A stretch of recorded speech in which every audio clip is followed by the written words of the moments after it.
ഗൗരവാണി ശൂന്യവാദി പാശ്ചാത്യദേശധാരണി ജയ ശ്രീകൃഷ്ണ ചൈതന്യ പ്രഭു നിത്യാനന്ദ ശ്രീ അദ്വൈത ഗദാധര ശ്രീവാസാദി ഗൗരഭക്തവൃന്ദ. ഹരേ കൃഷ്ണ കൃഷ്ണ കൃഷ്ണ ഹരേ ഹരേ, ഹരേ രാമ രാമ രാമ ഹരേ ഹരേ. ആനന്ദലീലാമയ വിഗ്രഹായ ഹേമാഭദിവ്യശ്ച വിസുന്ദരായ തസ്മൈ മഹാപ്രേമരസപ്രദായ ചൈതന്യചന്ദ്രായ നമോ നമസ്തേ. കഥഞ്ജന സ്മൃതേ യസ്മിൻ ദുഷ്കരം സുകരം ഭവേത് വിസ്മൃതേ വിപരീതം സ്യാത് ശ്രീചൈതന്യം നമാമിതം. കൃഷ്ണായ വാസുദേവായ ഹരേ പരമാത്മനെ പ്രണതക്ലേശനാശായ ഗോവിന്ദായ നമോ നമഃ. ഹരേ കൃഷ്ണായ സ്വാനുഭാവമഖില ശ്രുതിസാരമേകം മധ്യാത്മദീപമതിതീർഷദന്തമോന്തം സംസാരിണം കരുണയാക പുരാണഗുഹ്യം തം യാസസൂനുമുപയാമി ഗുരും മുനീനാം. നാരായണം നമസ്കൃത്യ നരം ചൈവ നരോത്തമം ദേവീം സരസ്വതീം വ്യാസം തതോ ജയമുദീരയേത്. നഷ്ടപ്രായേഷു വൃത്രേഷു നിത്യം ഭാഗവത സേവയാ ഭഗവത്യുത്തമ ശ്ലോകേ ഭക്തിർഭവതി നൈഷ്ഠികേ. ഹരേ കൃഷ്ണ കൃഷ്ണ കൃഷ്ണ ഹരേ ഹരേ, ഹരേ രാമ രാമ രാമ ഹരേ ഹരേ. ഹരേ കൃഷ്ണ. എല്ലാവർക്കും ഒരു ഭാഗവതം ക്ലാസ്സിലേക്ക് സ്വാഗതം. അതുപോലെ എല്ലാവർക്കും എൻ്റെ വിനീതമായ നമസ്കാരം. ഹരേ കൃഷ്ണ. നമ്മളിവിടെ 1-ാം സ്കന്ധം 17-ാം ശ്ലോകത്തിലേക്ക് കടന്നിരിക്കുകയാണ്. അപ്പൊ 17-ാമത്തെ ശ്ലോകത്തിൽ എന്തൊക്കെയാണ് പറയുന്നത് എന്നുള്ളത് നമുക്ക് നോക്കാം. ഹരേ കൃഷ്ണ. ഹരേ കൃഷ്ണ. കലിയുടെ ശിക്ഷയും പാരിതോഷികവും അധ്യായം 17 തുടങ്ങിയാണ്. ഹരേ കൃഷ്ണ.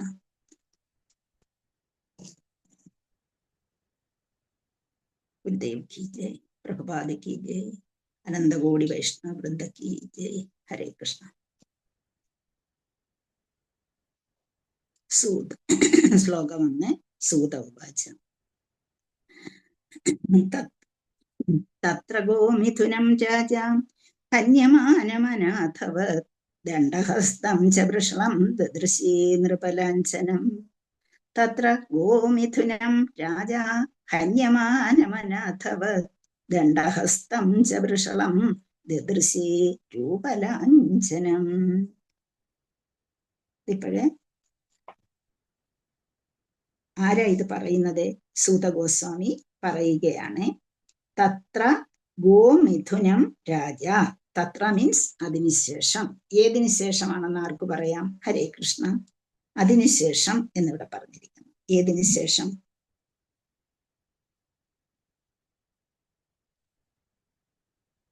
ഭഗവാന്റെ തിരോധാനത്തിന് ശേഷം ആണോ മാതാജി? ഇവിടെ കഥ പറയുന്ന അവസ്ഥയാണ് ഞാൻ ചോദിച്ചത്. കൃഷ്ണ മാതാജി, ഭൂമിദേവിയും യമരാജനും തമ്മിലുള്ള സംഭാഷണത്തിന്റെ ബാക്കിയായിട്ടാണ് പറയുന്നത്. അതെ, ഭൂമിദേവിയും യമരാജനും തമ്മിലുള്ള ഭൂമി പശുവിന്റെ രൂപത്തിലും ധർമ്മം കാളയുടെ രൂപത്തിലും അവിടെ നിൽക്കുന്നു അല്ലേ? അപ്പൊ ധർമ്മത്തിന്റെ 3 കാലും പോയി ഒരേ കാലിൽ മുടന്തി നിൽക്കുന്ന ധർമ്മത്തെയാണ്, ധർമ്മരാജനെയാണ് അവിടെ കാണുന്നത്. അപ്പം 4 കാലുകൾ എന്തൊക്കെയാണെന്ന് നമുക്കറിയാം. എന്തൊക്കെയാണെന്ന് ആർക്ക് പറയാം? ധർമാർത്ഥ കാമ മോക്ഷങ്ങൾ. അതാണോ ഞാൻ പറഞ്ഞു തന്നത്? യുഗത്തിന്റെ കാലുകൾ ഏതൊക്കെയാണെന്നാണ്? സത്യം, ധർമ്മം, സത്യം, ദയ, ശൗചം, തപസ് അല്ലേ? അപ്പൊ ആ ഒരു 4 കാലുകളും അതിലെ ഏത് കാല് മാത്രമേ ഇപ്പൊ ഉള്ളൂ എന്ന് പറഞ്ഞു? ദയയും കുറഞ്ഞു, ശൗചം വെച്ചാൽ ശുദ്ധിയും കുറഞ്ഞു, തപസ് ചെയ്യാൻ കഴിവില്ലാതെ. അത് 3ഉം കഴിഞ്ഞിട്ട് ഇപ്പൊ അല്പം സത്യം മാത്രമേ ഇവിടെ ഉള്ളൂ. അപ്പൊ ആ സത്യം എന്ന ഒറ്റക്കാല്, അതും മുടന്തിയാണ് നിൽക്കുന്നത്. നേരിട്ടുള്ള ഒരു സത്യം ഇല്ല. അവിടെ ഒരു മുടന്തനായിട്ട് ഒറ്റക്കാലിൽ നിൽക്കുന്ന ആ ധർമ്മരാജനെ, ധർമ്മത്തെയാണ് നമ്മളിവിടെ കാണുന്നത്. അപ്പൊ ആ ധർമ്മവും, ധർമ്മമായിട്ട് നിൽക്കുന്ന കാളയും, അതുപോലെ ഭൂമിയായിട്ട് നിൽക്കുന്ന പശുവും. ഭൂമിക്ക് ഒരുപാട് നഷ്ടങ്ങൾ സംഭവിച്ചു. കൃഷ്ണൻ വന്നിട്ട് പോയി എന്നുള്ളത്. കൃഷ്ണന്റെ പാദങ്ങൾ നടന്ന ആ പാദചിഹ്നങ്ങളൊക്കെ മാഞ്ഞു പോയിരിക്കുന്നു. ഭഗവാൻ ഇവിടെ നിന്ന് പോയി കഴിഞ്ഞിരിക്കുന്നു. അപ്പോൾ ഭൂമി വിലപിക്കുന്നു. അപ്പൊ അതോടൊപ്പം ഭഗവാൻ പോയപ്പോൾ ഭഗവാനോടൊപ്പം ഇതെല്ലാം പോയോ? ഭഗവാൻ ഇവിടെ നിന്നപ്പോൾ ഉണ്ടായിരുന്ന ഇതൊക്കെ ഇവിടെ ഉണ്ടോ? അല്ലെങ്കിൽ ഭഗവാൻ എന്ത് തന്നിട്ടാണ് പോയത്? ഭഗവാൻ പോയപ്പോ തന്നെ എന്തിവിടെ തന്നിട്ട് പോയി? ഭാഗവതം. ഭഗവാന്റെ പ്രതിരൂപമായിട്ട് നമ്മള് ഭാഗവതം തന്നിട്ട് പോയി. അപ്പൊ എല്ലാവരും ഭാഗവതം വായിച്ചു കഴിഞ്ഞാൽ ശരിയല്ലേ? അപ്പൊ നിങ്ങൾ എല്ലാവരും വായിച്ചു. ഭാഗവതത്തിന്റെ ആ പ്രാധാന്യം നമുക്ക് ഉൾക്കൊള്ളാൻ കഴിയണം. അപ്പൊ ആ ഭാഗവതം എന്നുവെച്ചാൽ വേറെ എല്ലാ ബുക്കുകളും നമ്മൾ പറയും അത് പഠിച്ചു, നാരായണീയം കവണാതെ പഠിച്ചു, എല്ലാം പഠിച്ചു. അത് ശരിയാണ്, നാരായണീയം വളരെ ഇമ്പോർട്ടന്റ് ആണ്, അല്ല എന്നുള്ളതല്ല, വളരെ ഇമ്പോർട്ടന്റ്. അതിന്റെ ബേസ് എവിടെയാണ് എന്നുള്ളതാണ് നമ്മൾ നോക്കേണ്ടത്. നാരായണീയം ഭാഗവതം ഇല്ലെങ്കിൽ നാരായണീയം എങ്ങനെ വരും? ഭാഗവതത്തിന്റെ കാര്യങ്ങൾ മാത്രമാണ് നാരായണീയത്തിൽ പറഞ്ഞിരിക്കുന്നത്. അപ്പൊ ആ ഭാഗവതത്തെയാണ് ഭഗവാൻ ഇവിടെ നമുക്ക് തന്നിട്ട് പോയിരിക്കുന്നത്. അപ്പം ഭഗവാൻ എപ്പോഴാണോ ഇവിടെ നിന്ന് അപ്രത്യക്ഷമായത് അപ്പോൾ തന്നെ ഭാഗവതം വന്നു എന്നാണ് ഇവിടെ പറഞ്ഞു തന്നിരിക്കുന്നത്. അപ്പൊ അത് കഴിഞ്ഞു. അതിനുശേഷം തത്ര, അപ്പൊ ഇവരുടെ സംഭാഷണം കഴിഞ്ഞു. ഭൂമിദേവിയും ധർമ്മരാജനും സംഭാഷണങ്ങളിൽ ഏർപ്പെട്ടിരിക്കെ രാജർഷിയായ പരീക്ഷിത്ത് മഹാരാജാവ് പൂർവ്വദിക്കിലേക്ക് ഒഴുകുന്ന സരസ്വതീ നദിയുടെ തീരത്തെത്തി. അപ്പൊ അവിടെ ഇവര് സംഭാഷണം ഇങ്ങനെ നടത്തിക്കൊണ്ട് ഇരിക്കുകയാണ്. അപ്പൊ പരീക്ഷിത്ത് മഹാരാജാവ് ആ ഒരു സരസ്വതീ നദിയുടെ തീരത്താണ് ഉള്ളത് എന്ന് നമുക്ക് മനസ്സിലാക്കാൻ കഴിയുന്നു. അപ്പൊ ഇവിടെ അടുത്തതിനെ നമ്മൾ എന്താണ് സംഭവിക്കുന്നത് എന്നുള്ളതാണ്. തത്ര ഗോമിഥുനം രാജ, തത്ര അനന്തരം അതിനുശേഷം ഗോമിഥുനം പശുവും കാളയും രാജാവ്. എന്തുകൊണ്ടാണ് ഇവിടെ പശുവിന്റെ രൂപത്തിൽ വന്നിരിക്കുന്നത്? പശു ഏറ്റവും സഹനശക്തിയുള്ള അതാണ് പശു എന്ന് പറയുന്നത്. അതുപോലെ നമുക്ക് ആവശ്യമുള്ള വസ്തുക്കളെല്ലാം തരുന്നുണ്ട്.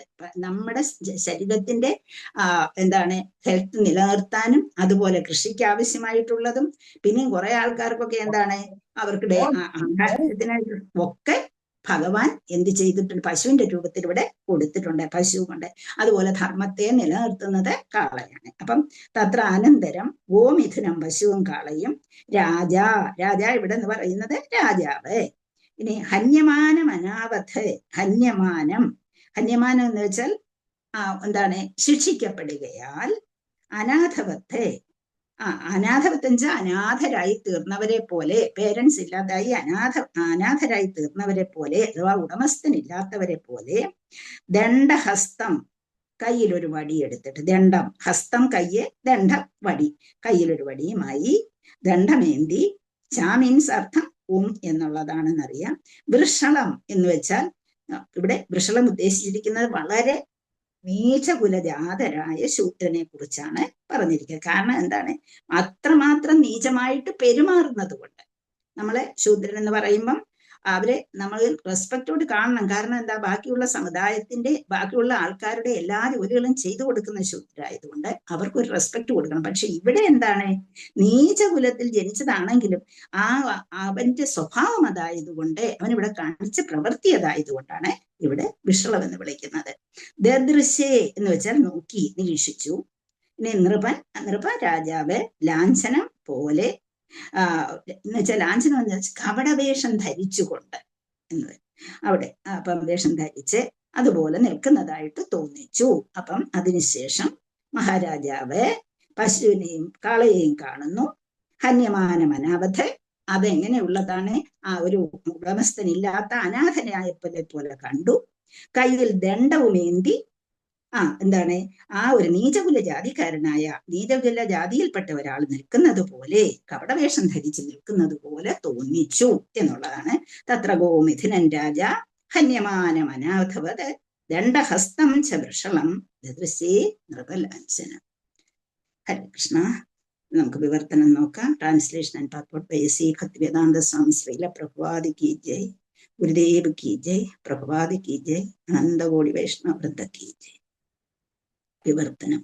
സൂത ഗോസ്വാമി പറഞ്ഞു, ആ സ്ഥലത്ത് എത്തിച്ചേർന്ന പരീക്ഷിത് മഹാരാജാവ് രാജാവിനെ പോലെ കപടവേഷം ധരിച്ച് നീചകുലജാതനായ ഒരു ശൂദ്രൻ ഒരു പശുവിനെയും ഒരു കാളയെയും അവയ്ക്ക് ഉടമസ്ഥരില്ലാത്തവ എന്നതുപോലെ അവയെ ഒരു വടി കൊണ്ട് തല്ലുന്നത് കണ്ടു. ഹരേ കൃഷ്ണ. ശ്ലോകം വായിച്ചോളൂ. ഹരേ കൃഷ്ണ.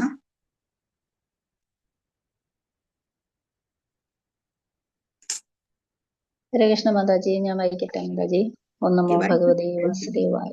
സൂതവാച തത്ര ഗോമിഥുനം രാജാ ഹന്യമാനാമനാഥവത് ദണ്ഡഹസ്തം ച വൃഷളം ദദൃശ്യേ നൃപലാഞ്ജനം. ഹരേ കൃഷ്ണ മാതാജി. ഹരേ കൃഷ്ണ. അതെ, ഇതിന്റെ ഈ ഒരു ശ്ലോകത്തിന്റെ പ്രാധാന്യം പറയുന്നത് കലിയുഗത്തിന്റെ മുഖ്യ ലക്ഷണം ചൂണ്ടിക്കാട്ടുന്നു എന്നുള്ളതാണ്. അപ്പോഴേ നീചകുലജാതരായ ശൂദ്രം എന്ന് പറയാനായിട്ട് സമൂഹത്തെ നമ്മളെ പലതായിട്ട് വിധിച്ചിരുന്നു. ഇവിടെ ആ സ്വഭാവം വെച്ചുകൊണ്ടാണ് ഇവിടെ നീചകുലം എന്ന് എടുത്തിരിക്കുന്നത്. പിന്നെ അത് തന്നെയുമല്ല, സമൂഹത്തിലെ ആ ഓരോരുത്തരുടെയും അവബോധത്തിനനുസരിച്ചാണ് എന്താണ് ജാതിപരമായിട്ട് തിരിച്ചിട്ടുള്ളത് എന്ന് നമുക്കറിയാം.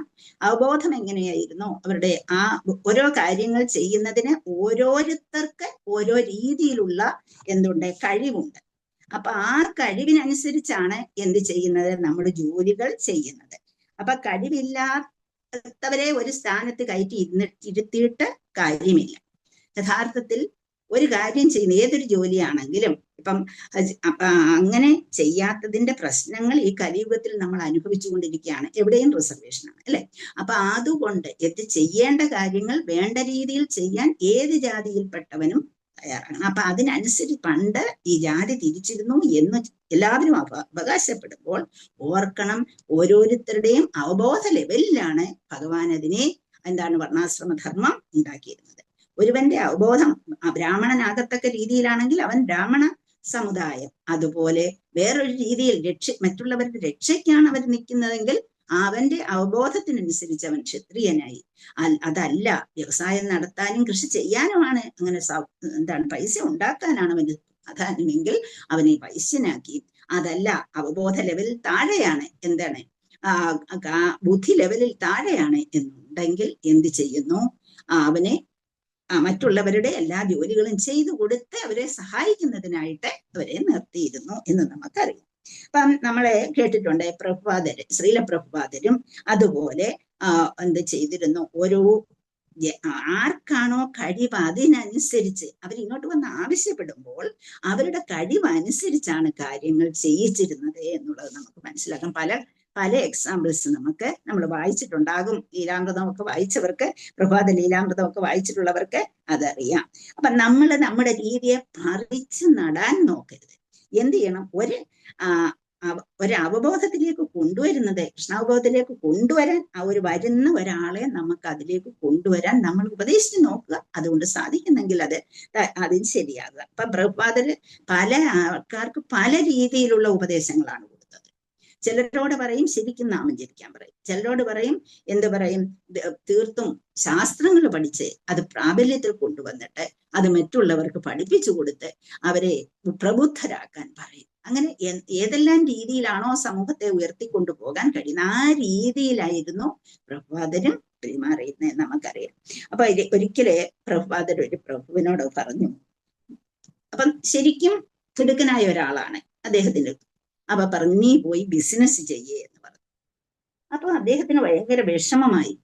എന്നോട് ബിസിനസ് ചെയ്യാൻ പറഞ്ഞല്ലോ പ്രഭുപാദര്, ഞാൻ എന്ത് തെറ്റാണ് ചെയ്തത്? എന്തെങ്കിലും ഡിവോഷണൽ സർവീസിൽ എൻ്റെ കയ്യിൽ നിന്നൊരു തെറ്റുണ്ടായിട്ടാണല്ലോ ശ്രീല പ്രഭുപാദര് പറയുന്നത് ഞാൻ പോയി ബിസിനസ് ചെയ്യാൻ? എന്താണ് എന്നറിയാതെ അദ്ദേഹത്തിന്റെ മനസ്സ് വളരെയധികം വിഷമിക്കപ്പെട്ടു. അദ്ദേഹത്തിന്റെ പേര് നന്ദകുമാർ പ്രഭുവാന്ന് തോന്നുന്നു. അപ്പൊ അങ്ങനെ പറഞ്ഞപ്പോഴേ അദ്ദേഹത്തിന് വളരെയധികം വിഷമം തോന്നിച്ചിട്ട് പ്രഭുപാദൻ നടക്കാൻ പോയപ്പോഴേ അപ്പൊ അദ്ദേഹം ഇങ്ങനെ കൂടെ നടക്കുകയാണ്. അവർ രണ്ടും കൂടെ. പ്രഭാതര് പടിയിടിച്ച് നല്ല സ്പീഡിലാണല്ലോ നടക്കുന്നത്. അങ്ങനെ നടന്നു പോകുന്ന കൂട്ടത്തിൽ അദ്ദേഹം ഇങ്ങനെ എല്ലാം സംസാരിക്കുന്നുണ്ട്, കാര്യങ്ങൾ പറഞ്ഞു കൊടുക്കുന്നുണ്ട്. അപ്പൊ ഒരു സിറ്റുവേഷൻ ഉണ്ടാക്കിയിട്ട് ആ സർക്കംസ്റ്റാൻസിൽ വെച്ച്, അല്ലാതെ നമ്മൾ ചാടിപ്പിടിച്ച് ചോദിക്കില്ല, പ്രഭാതരെ എനിക്ക് പഠിക്കാൻ കഴിയില്ലേ, അല്ലെങ്കിൽ എനിക്ക് ബുക്ക് വായിച്ചിട്ട് മനസ്സിലാകുന്നില്ലേ, അല്ലെങ്കിൽ എനിക്ക് ഭക്തിയിൽ വിശ്വാസമില്ലേ, ഇങ്ങനൊന്നും ചാടിപ്പിടിച്ച് ചോദിക്കാതെ എന്ന് ചോദിച്ചു. ഒരു എക്സാമ്പിൾ ഉണ്ടാക്കിക്കൊണ്ട് അദ്ദേഹം അവരോട് ചോദിച്ചു, എനിക്ക് വളരെ വിഷമം തോന്നുന്നു പ്രഭാതർ, എനിക്ക് ഭക്തിയിൽ വരാനുള്ള ഭാഗ്യമില്ലേ, എനിക്ക് അതില്ലല്ലോ എന്ന് ഞാൻ ഓർത്തിട്ട് എനിക്ക് വളരെ വിഷമമുണ്ട്. എനിക്ക് ഒരുപാട് കാര്യങ്ങൾ ഭക്തിയിൽ മുന്നേറണമെന്ന ആഗ്രഹമുണ്ട്, പക്ഷെ അതിനെന്താണ് കഴിയില്ലേ എന്ന് ചോദിച്ചപ്പോ പറഞ്ഞു, നിങ്ങൾക്ക് എല്ലാ കഴിവുമുള്ള ആളാണ്, നിങ്ങൾക്ക് ഭക്തിയിൽ മുന്നേറാൻ കഴിയുന്ന ആളാണ്. അതുകൊണ്ട് ഭക്തിയിൽ നിങ്ങൾ മുന്നേറുകയും ചെയ്യും. പക്ഷേ നിങ്ങളുടെ പ്രവർത്തനം എനിക്ക് കണ്ടിട്ട് തോന്നുന്നത് നിങ്ങളെ ശരിക്കും ഒരു ബിസിനസ്സിൽ ജയിക്കത്തക്ക രീതിയിലുള്ള പ്രവർത്തനങ്ങളാണ്. അപ്പൊ അങ്ങനെ നിങ്ങളൊരു പ്രവർത്തനം ചെയ്ത് ആ ബിസിനസ്സിൽ നിങ്ങൾ ജയിച്ചു കഴിഞ്ഞാൽ നിങ്ങളുടെ സാമ്പത്തിക സ്ഥിതി ഈ ഇതോടൊപ്പം തന്നെ, ഇത് പഠിക്കുന്നതോടൊപ്പം തന്നെ അത് പുഷ്ടിപ്പെടും. അങ്ങനെ പുഷ്ടിപ്പെടുമ്പോഴേ ആ സമ്പത്ത് കൂടി ആർക്കും എന്തിനു വേണ്ടി ഉപയോഗിക്കാൻ നിങ്ങൾക്ക് കഴിയും? ഭക്തിയുത സേവനത്തിന് വേണ്ടി നിങ്ങൾക്ക് ഉപയോഗിക്കാൻ കഴിയും. അപ്പൊ നിങ്ങളെ ശരിക്കും നിങ്ങൾക്ക് ഈ ധാർമ്മികമായിട്ടുള്ള കാര്യങ്ങളെല്ലാം നമുക്ക് മനസ്സിലാക്കാൻ കഴിയുന്നുണ്ട്. അതുപോലെ തന്നെ നിങ്ങൾക്ക് ഒരുപാട് പേരെ ആ ബിസിനസ് വഴി നിങ്ങൾക്ക് ഇതിലേക്ക് കൊണ്ടുവരാനും കഴിയും. അപ്പൊ അങ്ങനെ നിങ്ങൾക്ക് ബിസിനസ് വഴി ഉയർന്ന് ഈ കൃഷ്ണാവബോധത്തെ സഹായിക്കുന്നതിനും അതുപോലെ നിങ്ങളുടെ ജീവിതത്തെ ഫലപ്രദമാക്കി മാറ്റുന്നതിനും നിങ്ങൾക്ക് കഴിയും. അവിടെ ഭക്തി നിങ്ങളുടെ കയ്യിൽ നിന്ന് എങ്ങും പോകുന്നില്ല, നിങ്ങളോടൊപ്പം നിലനിൽക്കുകയും ചെയ്യുമെന്ന് പറഞ്ഞപ്പോ അദ്ദേഹത്തിന് സമാധാനമായി. അങ്ങനെ ഓരോ രീതിയിൽ ഓരോരുത്തരെ മനസ്സിലാക്കിയിട്ട് അവർക്ക് വേണ്ട രീതിയിൽ എന്ന് വെച്ചാൽ ഞാൻ പറയാൻ കാരണം, വർണ്ണാശ്രമ ധർമ്മത്തിൽ ഓരോരുത്തരും ഓരോ രീതിയിലാണ് ബുദ്ധി, അതിനനുസരിച്ച് പ്രവർത്തിക്കാൻ കഴിയും. അതുപോലെ വേറൊരു പ്രഭു ഉണ്ടായിരുന്നു.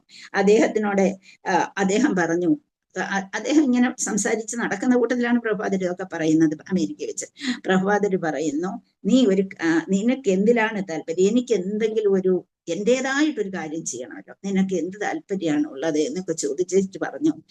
അപ്പൊ പറഞ്ഞു, എനിക്ക് മൂർത്തിയെ ഉണ്ടാക്കാൻ ഇഷ്ടമാണ്. അപ്പൊ അങ്ങനെ പ്രഭുപാദർ അത് കേട്ടപ്പോൾ, ശരി, നീ അത് ചെയ്യൂ, നിനക്ക് നിന്റെ കഴിവിനനുസരിച്ച് നീ അത് ചെയ്യൂ. അദ്ദേഹം എന്ത് ചെയ്തു? നല്ല മൂർത്തികളെ ഉണ്ടാക്കി. ശ്രീല പ്രഭുപാദരുടെ ഓരോ മൂർത്തികളെ കണ്ടു കഴിഞ്ഞാൽ നമുക്ക് ജീവനുള്ളതുപോലെ തോന്നും, അല്ലെ? അപ്പൊ അത്രമാത്രം ആ ഒരു രീതിയിൽ കഴിവുള്ളവരെ ആ രീതിയിലേക്ക് ഉയർത്തിവിടാൻ ശ്രീല പ്രഭുപാദരും ശ്രമിച്ചിരുന്നു. അതുപോലെ നമ്മൾ ഈ വർണ്ണാശ്രമ ധർമ്മത്തിലും കഴിവിനനുസരിച്ച് പ്രവർത്തിക്കുക എന്നുള്ളതായിരുന്നു പ്രധാനം എന്നുള്ളതാണ്. അല്ലാതെ എന്താണ് നമ്മൾ സാധാരണ ചിന്തിക്കുന്ന പോലെ ജാതിപരമായി നിന്ദിക്കുന്ന ഒരു സ്വഭാവം അല്ല. പക്ഷെ അത് പിന്നെ സമൂഹത്തിൽ കടന്നുകൂടി വന്നുപോയതാണ് എന്ന് നമ്മൾ മനസ്സിലാക്കണം.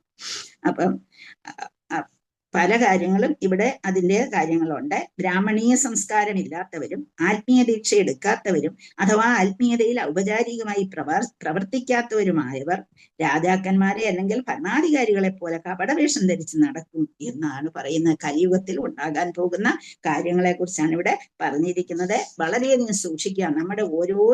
നമ്മുടെ ജീവിതത്തിലെ ഓരോ നിമിഷവും നമ്മൾ വളരെ ശ്രദ്ധാലുക്കളായിരിക്കണം.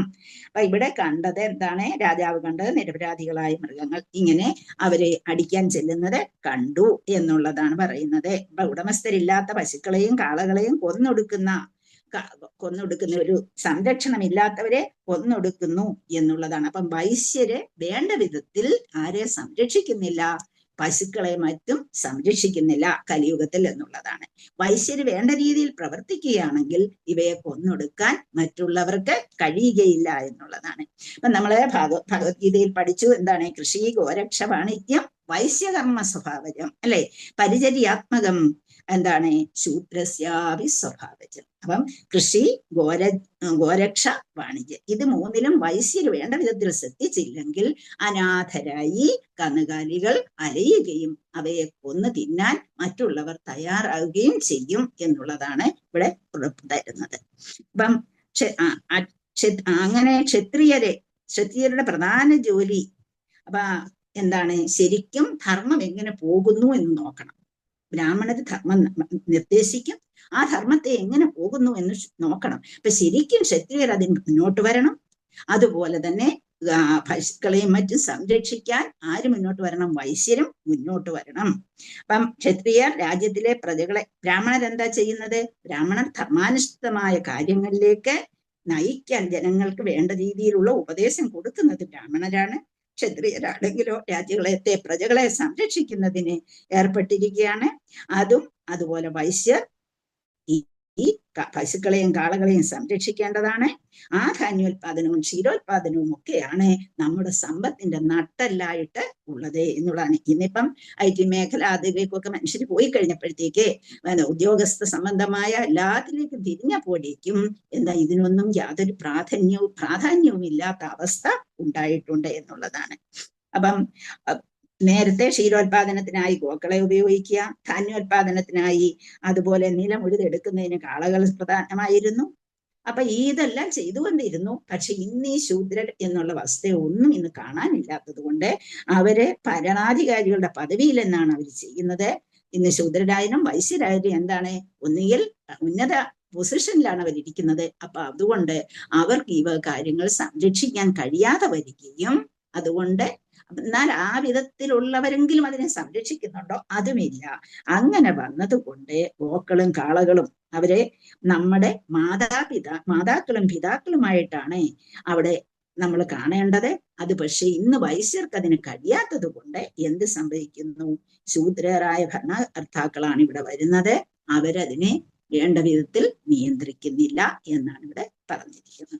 ഹരേ കൃഷ്ണ. അതിൽ കലിയുഗത്തിൽ എന്തെല്ലാമാണ് നടക്കുന്നത്, കലിയുഗത്തിൽ ഉണ്ടാകുന്ന വന്ന മാറ്റങ്ങൾ എന്തൊക്കെയാണ് എന്നതിനെ കുറിച്ച് ഒരു ചെറിയ സൂചനയാണ് ഇവിടെ നമുക്ക് നൽകിയിരിക്കുന്നത്. അപ്പൊ നമുക്കറിയാം, നിഷിദ്ധാചാരങ്ങൾ പലതരത്തിലുണ്ട്. ഇന്നത്തെ സമൂഹത്തിൽ നിഷിദ്ധാചാരങ്ങൾ ഒരുപാട് നിലകൊള്ളുന്നുണ്ട് എന്ന് നമുക്കറിയാം. ഒന്നാമത്തെ നിഷിദ്ധാചാരമാണ് എന്ത്, ഭക്തിക്ക് നിരക്കാത്ത നിഷേധിക്കപ്പെട്ട ആ നിയമങ്ങളെ പ്രാബല്യത്തിൽ നിർത്തിയിരിക്കുന്നു. എന്ന് വെച്ചാൽ മനുഷ്യർക്ക് എന്താണ്, മനുഷ്യരുടെ പെരുമാറ്റം തന്നെ സാധാരണ രീതിയിൽ നിന്ന് കലിയുഗത്തിൽ ഉണ്ടാകും എന്ന് പറഞ്ഞിട്ടുണ്ട്. യുഗത്തിന്റെ പ്രവണതയാണിത്. അങ്ങനെ ആ യുഗത്തിൽ ഇത് നടക്കുന്നു. അത് അന്നേ തുടങ്ങിയിരുന്നു എന്നുള്ളതാണ് ഇവിടെ പറയുന്നത്.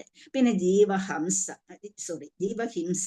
എന്താണ് ചെയ്യുന്നത്, ജീവനെ വധിക്കുന്നതിന് യാതൊരു മടിയുമില്ലാതെയായി.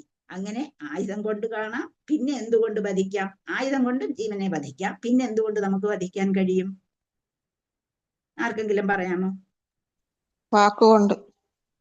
വാക്കുകൊണ്ട്. അതാണ് ഏറ്റവും വലിയ ഹിംസ. നമ്മൾ മറ്റുള്ളവരുടെ വായിൽ നിന്ന് വീഴുന്ന ഒരു വാക്കുപോലും നമ്മളെ എത്രമാത്രം അത് വധത്തിന് തുല്യമായിട്ട് മാറാറുണ്ട്. ചിലപ്പോൾ അവര് എത്ര വേദന അനുഭവിപ്പിക്കാറുണ്ട് മറ്റുള്ളവരെ എന്നുള്ളത് ആരും ചിന്തിക്കാറില്ല. മറ്റുള്ളവർ നമ്മെപ്പോലെയാണ് മറ്റുള്ളവരും, അവരെ വേദനിപ്പിക്കരുത് എന്ന ചിന്ത ആർക്കുമില്ല. ആ വാക്കുകൊണ്ടുള്ള ആ കൊലയാണ് ഏറ്റവും വലിയ കൊല. ആയുധം കൊണ്ട് കൊന്നാൽ അപ്പോഴേ തീരും, അല്ലേ? പിന്നെ എന്താണ്, ലാഭം ഉണ്ടാക്കുന്നതിന് വേണ്ടി ശ്രമിച്ചുകൊണ്ടിരിക്കുകയാണ് നമ്മൾ ഓരോരുത്തരും. ലാഭം വേണം എല്ലാവർക്കും, വൈശ്യർക്ക് പ്രത്യേകിച്ച് ലാഭമാണ് വേണ്ടതെന്ന് അറിയാം. ഇന്ന് സ്ത്രീ ലോകത്തിൽ അങ്ങനെ ഒന്നുമില്ല. അതുകൊണ്ട് വർണ്ണാശ്രമധർമ്മം ഒന്നും നിലനിൽക്കുന്നില്ലല്ലോ. പക്ഷെ എല്ലാവർക്കും ലാഭം ഉണ്ടാക്കണം. പക്ഷെ അതിന് ഇന്ന് ഒരുപാട് പേര് ചെയ്യുന്ന ഒരു പ്രവൃത്തിയുണ്ട്. എന്താണ്, ഭക്തിയുത സേവനത്തെ എടുത്ത് ലാഭം ഉണ്ടാക്കാനായിട്ട് ഉപയോഗിക്കുന്ന ഒരു പ്രവണത ഇന്ന് നിലവിലുണ്ട്. എന്താണ്, ഒരു ഭാഗവതം ക്ലാസ് എടുക്കുന്നതിന് ഇത്ര രൂപ, അല്ലെങ്കിൽ ഒരു ഭഗവത്ഗീത പഠിപ്പിക്കുന്നതിന് ഇത്ര രൂപ, അല്ലെങ്കിൽ ഒരു ക്ലാസ് എവിടെയെങ്കിലും പോയി ഒരു ക്ലാസ് എടുക്കുന്നതിന് ഇത്ര രൂപ ഉടനെ നമ്മൾ കൊടുക്കണം. നമ്മുടെ ഡിവോട്ടീസ് തന്നെയാണെങ്കിൽ പോലും ചിലർ അങ്ങനെ ചെയ്യാറുണ്ട്, അല്ലെ? അപ്പൊ അങ്ങനെ വരുമ്പോഴേ ഇത് വരുമ്പോഴത്തേക്ക് ലാഭം ഉണ്ടാക്കുന്നതിനായിട്ട് ഭക്തിയുത സേവനം ഉപയോഗിക്കുന്ന ഒരു പ്രവണതയും ഇന്ന് നിലവിലുണ്ട്. അതും ഒരു നിഷിദ്ധാചാരമാണ്. അപ്പൊ അതിലെ വളരെയധികം ചില ആൾക്കാർ എന്ത് ചെയ്യും, ചിലരെ കുറിച്ചൊക്കെ പുകഴ്ത്തി പറയും. അങ്ങനെ പുകഴ്ത്തി പറഞ്ഞിട്ട് അവിടെ നിന്നും കുറച്ച് ലാഭം നേടുക, അങ്ങനെയൊക്കെ അനാവശ്യമായ കാര്യങ്ങളിൽ പലരും ഏർപ്പെടുന്നുണ്ട്. അതൊരു നിഷിദ്ധാചാരമാണ്. അതിനെയാണ് പൂജാപ്രതിഷ്ഠ എന്ന് പറയുന്നത്, മറ്റുള്ളവരെ പുകഴ്ത്തിയിട്ട് ലാഭം നേടാൻ ശ്രമിക്കുന്നതിന്. പിന്നീട് ഒരു നമ്മൾ പറയും അവരോധ ഫോബിയ എന്ന് പറയും. എന്താണ്, നമുക്കെല്ലാം അറിയാവുന്ന കാര്യം 10 അപരാധങ്ങളുണ്ട് എന്നുള്ളത് ഇന്ന് ഇതിലേക്ക് വന്നവർക്കൊക്കെ മിക്കവാറും അറിയാമായിരിക്കുമെന്ന് ഞാൻ കരുതുന്നു. അപ്പൊ ആ 10 അപരാധങ്ങളെ അത് വന്നു കഴിഞ്ഞ ഉടനെ അത് പറഞ്ഞു കൊടുത്ത് നമ്മളൊരു വലിയ ആളാകാൻ ശ്രമിക്കുന്ന ഒരു ഭാവന ഇന്ന് ലോകത്തിൽ ഇന്നിവിടെ ഉണ്ട്. അത് പ്രഭുപാദർ നേരത്തെ സ്വപ്നം കണ്ടിരുന്നതാണ്. അപ്പൊ അത് വരുത്തരുതെന്നുള്ളത്. അപ്പൊ അങ്ങനെ പുതിയ ആൾക്കാരോട് വന്നു കയറിയ ഉടനെ അപരാധങ്ങൾ അങ്ങ് പറഞ്ഞു കൊടുക്കും. അപ്പൊ എന്ത് ചെയ്യും? അവരുടെ മനസ്സിനെ അയ്യോ ഞാൻ അത് ചെയ്തല്ലോ, ഇത് ചെയ്തല്ലോ, മറ്റത് ചെയ്തല്ലോ എന്നുള്ള ഒരു ചിന്ത, അത് എന്താ വെച്ചാൽ മനസ്സിനെ വിഷമിപ്പിക്കുക. അങ്ങനെയുള്ള ഒരു രീതിയിലേക്ക് വരുന്നത് എന്ന് വെച്ചാൽ ഇവിടെ നമ്മുടെ ഈ സറൗണ്ടിങ്സിലുള്ള തെറ്റാണ് ഞാൻ പറയുന്നത്. അങ്ങനെ അത് പറഞ്ഞു കൊടുക്കുന്നത് അപരാധ ഫോബിയ എന്ന് പറയും. അത് പറഞ്ഞു കൊടുത്ത് എന്ന് വെച്ചാൽ ഞാനിപ്പോ ഇതൊക്കെ പറഞ്ഞു ഞാൻ വലിയ ഒരാളാണ് എന്ന ചിന്താഗതി എന്നിൽ ഉണ്ടാക്കിയെടുക്കാൻ ഞാൻ ശ്രമിക്കുക. അതാണ് ഒരു അപരാധ ഫോബിയ എന്ന് പറയുന്നത്. അപ്പൊ അങ്ങനെ വരുമ്പോഴേ പിന്നെ ഒരു വിചാരമുണ്ട് നമുക്ക്, നമ്മളിലുള്ള വിചാരമാണ്. ഇപ്പൊ ക്ലാസ്സിൽ ഇരിക്കുന്നവരോട് ഞാൻ പറയാണ്, പുറത്തുള്ളവര് നല്ല അടിച്ചു പൊളിച്ച് നടക്കുന്നു. ഇപ്പൊ പൂജയാണ്, എത്ര ആൾക്കാരാണ് സന്തോഷിച്ച് എന്താണ് വേദികളിൽ വളരെ സന്തോഷിച്ച് അടിച്ചു പൊളിച്ച് നടക്കുന്നു. അപ്പൊ നമുക്കാണെങ്കിൽ ഇവിടെ അത് ചെയ്യരുത്, ഇത് ചെയ്യരുത്, ചായ കുടിക്കരുത്, കാപ്പി കുടിക്കരുത്, അങ്ങോട്ട് പോവരുത്, ഇങ്ങോട്ട് പോവരുത് എന്നൂറ് കൂട്ടം എന്താണ് അവരെ കട്ട് ചെയ്യുന്ന സ്വഭാവം. അപ്പൊ അങ്ങനെ വരുമ്പോഴേ അതും ഒരു എന്തായി വരുന്ന ഒരു നിഷിദ്ധമായ ചിന്താഗതിയായിട്ട് മാറുന്നു. നമ്മുടെ മനസ്സിൽ ഉടലെടുക്കുന്നു, അങ്ങനെ ഒരു ചിന്താഗതി ഉടലെടുക്കുന്നു. അപ്പൊ നമ്മൾ അതിൽ നിന്നൊക്കെ അകന്നു നിൽക്കാൻ ശ്രമിക്കണം. കലിയുഗത്തിന്റെ പ്രഭാവത്തെ മാറ്റി നിർത്താനുള്ള കാര്യങ്ങളാണ് ഇതിനകത്ത് പറഞ്ഞിരിക്കുന്നത്. അപ്പം നമ്മൾ ഏറ്റവും മനസ്സിലാക്കേണ്ടത് സ്നേഹത്തിന്റെ അടിസ്ഥാനം എന്താണ്. ഈ സ്നേഹത്തിന്റെ അടിസ്ഥാനം എന്ന് പറയുന്നത് ഒരാളോട് നമുക്കൊരു അടുപ്പം തോന്നുക, സ്നേഹം തോന്നുക എന്ന് പറഞ്ഞാൽ അത് തെറ്റായ രീതിയിലുള്ള സ്നേഹമല്ല. നല്ല രീതിയിലുള്ള സ്നേഹം തോന്നുക എന്ന് പറഞ്ഞാൽ അതിന്റെ അർത്ഥം എന്താണ്? ആ വ്യക്തിയോട് നമുക്ക് ആദ്യമേ എന്ത് വേണം? വിശ്വാസം വരണം, അല്ലെ? ആ വ്യക്തിയിൽ ഒരു റെസ്പെക്ട് ഉണ്ടെങ്കിൽ മാത്രമേ ആദ്യമേ കാണുമ്പോൾ തന്നെ, ഇപ്പൊ നമ്മൾക്കറിയാം പല ആൾക്കാരും പലരും ഉണ്ട്.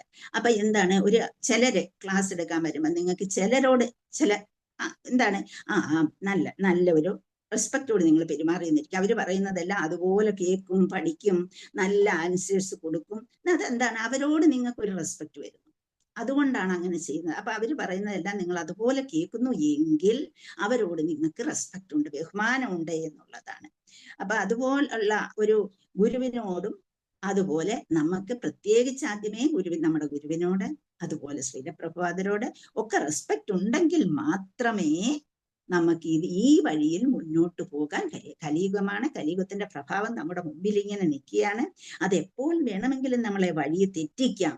ആ ചിന്ത, അപ്പം ആ ഒരു ചിന്ത മനസ്സിൽ വെച്ചുകൊണ്ട് നമുക്ക് ആദരവ് നമുക്ക് വേണ്ടവരോട് പ്രകടിപ്പിക്കാൻ, പ്രത്യേകിച്ച് നമ്മുടെ ഗുരുവിനോട് അതുപോലെ ശ്രീലപ്രഭുപാദരോട് ഒക്കെ നമുക്ക് ഒരു ആത്മാർത്ഥത വന്നു കഴിഞ്ഞാൽ പിന്നീട് നമ്മൾ ആ വഴി വിട്ടു പോകില്ല, മിക്കവാറും ഇല്ല.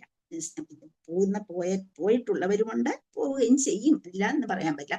പക്ഷേ 90% ആ റെസ്പെക്ട് കിട്ടിക്കഴിഞ്ഞാൽ നമ്മൾ വെച്ചു. കലിയുഗത്തിൽ ഇല്ലാത്ത ഒന്നാണ് ഈ റെസ്പെക്ട് എന്ന് പറയുന്നത്. അതും ഏറ്റവും അത്യാവശ്യമാണ്. അതും ഭരണകർത്താക്കളിൽ നമുക്ക് റെസ്പെക്ട് വരണമെങ്കിൽ എന്ത് ചെയ്യണം? അവരുടെ പെരുമാറ്റവും അതുപോലെ ആയിരിക്കണം.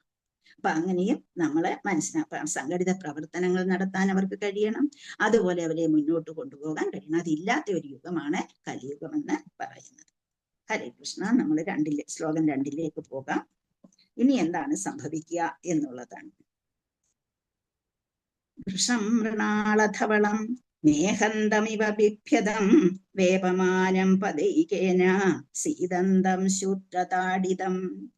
വൃഷം മൃണാളധവളം മേഹന്തമിവ ബിഭ്യതം വേപമാനം പദൈകേന സീദന്തം ശൂദ്രതാഡിതം. വൃഷം എന്ന് പറയുന്നത് ഇവിടെ ആരെയാണ്? കാളയെ ഉദ്ദേശിച്ചാണ്. മൃണാളധവളം എന്ന് പറയുന്നത് വെളുത്ത താമരപ്പൂ പോലെ വെളുത്ത നിറമാണ്. വെളുത്ത താമരപ്പൂ പോലെയുള്ള എന്നുള്ള അർത്ഥമാണ്. മേഹന്തം എന്ന് പറഞ്ഞാൽ അവിടെ മൂത്രവിസർജനം നടത്തുന്നു എന്ന്. പിന്നെ ഇവ എന്നതുപോലെ ബിഭ്യതം വളരെ പേടിച്ചരണ്ടാണ് അവിടെ കണ്ടത്. വേപമാനം വിറയ്ക്കുന്നു.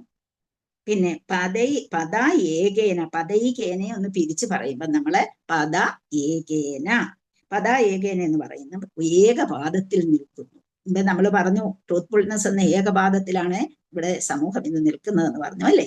അപ്പൊ അവിടെ പദ ഏകേന എന്ന് പറഞ്ഞാൽ ഒറ്റ ഒറ്റക്കാലിൽ നിൽക്കുന്നത് കണ്ടു. പിന്നെയോ സീതന്തം, സീതന്തം ദന്തത്തോടു കൂടി, എന്താണ്, ഭയപ്പെടുത്തുന്ന രീതിയിൽ. ശൂദ്രതാഡിതം, ശൂദ്രനാൽ താടിക്കപ്പെടുകയാൽ, ശൂദ്രനാൽ പ്രഹരിക്കപ്പെടുകയാൽ. അപ്പം എങ്ങനെയാ കണ്ടത്? വൃഷം മൃണാളധവളം മേഘന്തമിവ വിഭ്യതം. വൃഷത്തെ എങ്ങനെ കണ്ടു? വെളുത്ത ഒരു താമരപ്പോലെ നിഷ്കളങ്കമായിട്ട് നിൽക്കുന്നതായി കണ്ടു.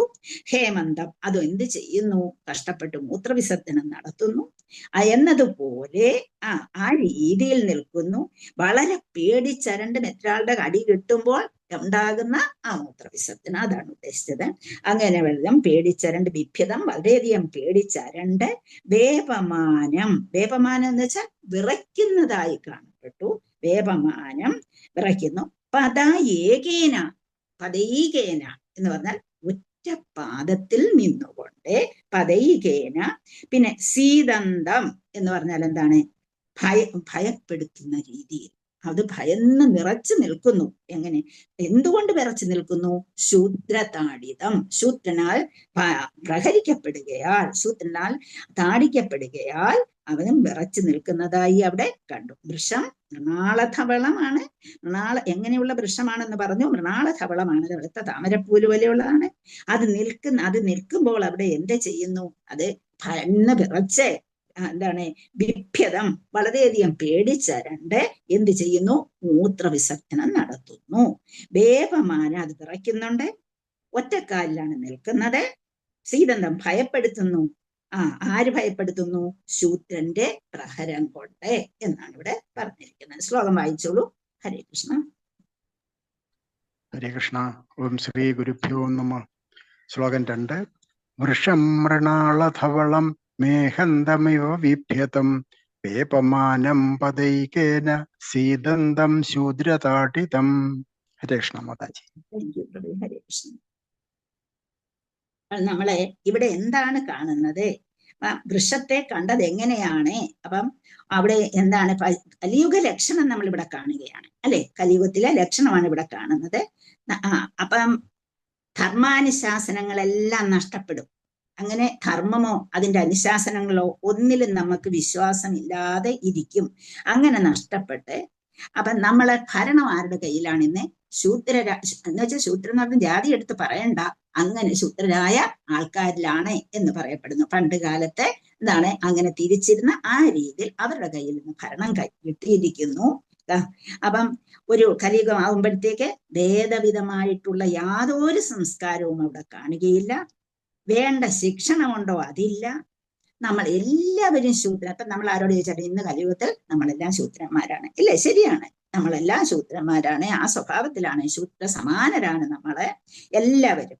അപ്പം ബ്രാഹ്മണര്, ക്ഷത്രിയരുടെ പിൻഗാമികള്, ഇവരൊക്കെയും ബ്രാഹ്മണരുടെ പിൻഗാമികളായാലും ശരി, ക്ഷത്രിയരുടെ പിൻഗാമികളായാലും ശരി, വൈശ്യരുടെ പിൻഗാമികൾ, അവരെല്ലാം അവർക്കൊന്നും ധർമ്മത്തിന് യാതൊരു പ്രാധാന്യവും അവര് കൊടുക്കുന്നില്ല.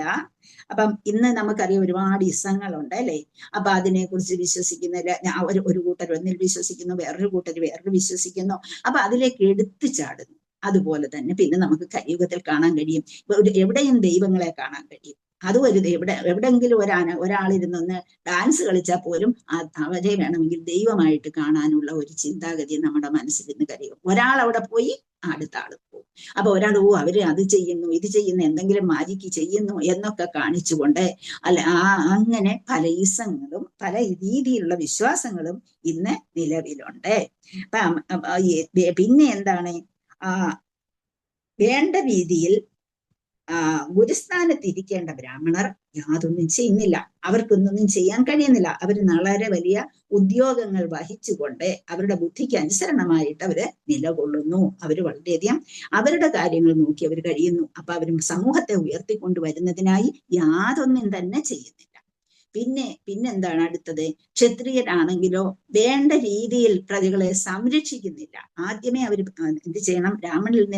ബ്രാഹ്മണരെന്ന് പറഞ്ഞാൽ ഐക്യ കൂടുതലുള്ള ആൾക്കാരിൽ നിന്ന് എന്ത് ചെയ്യണം? ഉപദേശങ്ങൾ തേടി അവരെ വേണമായിരുന്നു ബാക്കിയുള്ളവരെ സഹായിച്ചു. അതൊന്നും നടക്കുന്നില്ല എന്നുള്ളതാണ്. ധർമാനുശാസനങ്ങളെ വേണ്ട രീതിയിൽ നിന്ന് കൊണ്ടുപോകുന്നില്ല. പിന്നെ സാധുക്കളെ, ശാസ്ത്രം, ഗുരുക്കന്മാര് ഇവരോടൊന്നും ഒരു ആദരവും ഇല്ല. അവരെ കളിയാക്കുകയാണ് ചെയ്യുന്നത്. ചിലയിടത്തൊക്കെ എന്ത് ചെയ്യുന്നുണ്ട്, ശാസ്ത്രത്തിന് പ്രാധാന്യം കൊടുത്തുകൊണ്ട് എന്ത് ചെയ്യുന്നുണ്ട്, ബുക്കുകൾ വായിക്കുകയും എന്താണ് മിക്കവാറും ഇന്ന് കുറച്ചൊക്കെ ഉയർന്നു വരുന്നുണ്ട്. എന്നിരുന്നാൽ തന്നെയും അതിലൊന്നും പ്രാധാന്യം കൊടുക്കുന്നില്ല. സാധുക്കൾ എന്ന് വെച്ചാൽ സന്യാസിമാര് ചിലരൊക്കെ, അതും അതിൽ പോലും എന്താണ് പല രീതിയിലുള്ള സന്യാസിമാരെ മനുഷ്യർക്ക് ഭയമാണ്. കാരണം എന്താണ്, അവർ പലരും അതിനകത്തും കള്ളം കാണിച്ചുകൊണ്ട് കടന്നു കൂടിയിട്ടുള്ളവരുള്ളത് കൊണ്ട് ഇന്ന് സന്യാസിമാരെന്ന് പറയുമ്പോഴത്തേക്ക് മനുഷ്യർ എന്ത് ചെയ്യുന്നു, അവിടെ നിന്ന് ഓടിപ്പോകാൻ ശ്രമിക്കുന്നു. അവരെ കാണാൻ പോലും മനുഷ്യർ കൂട്ടാക്കുന്നില്ല. അതുപോലെ ശാസ്ത്രം വായിക്കാൻ ഇന്ന് ആർക്കും അറിവില്ല. പിന്നെ എന്താണ്, ഗുരുക്കന്മാര് ആരും തന്നെ എന്ന് വെച്ചാൽ അവരെ മറ്റുള്ളവരവരെ കളിയാക്കാൻ ശ്രമിക്കുന്നു, അല്ലാതെ അവർക്ക് വേണ്ട വിധത്തിലുള്ള യാതൊരു പ്രാധാന്യവും കൊടുക്കുന്നില്ല. ഇങ്ങനെയൊക്കെ ഒരാദരവും ഇല്ലാത്ത ഒരു അവസ്ഥയാണ്. നമ്മൾ പഠിച്ചിട്ടുണ്ട്, മന്ദ സുമന്ദ മതയോ മന്ദഭാഗ്യാഹി ഉപത്തുരുത, അല്ലെ? അതുപോലെ തന്നെ ആയുസ് കുറഞ്ഞു കുറഞ്ഞു വരികയാണ് എന്നുള്ളതും നമ്മൾ കാണേണ്ടിയിരിക്കുന്നു. അപ്പം 3 കാലിൽ നിന്നിരുന്നു ആ കാര്യങ്ങൾ ഇന്നിപ്പോഴെന്താണ്, ഒറ്റക്കാലിൽ കാള നിൽക്കുന്നു എന്ന് പറഞ്ഞു.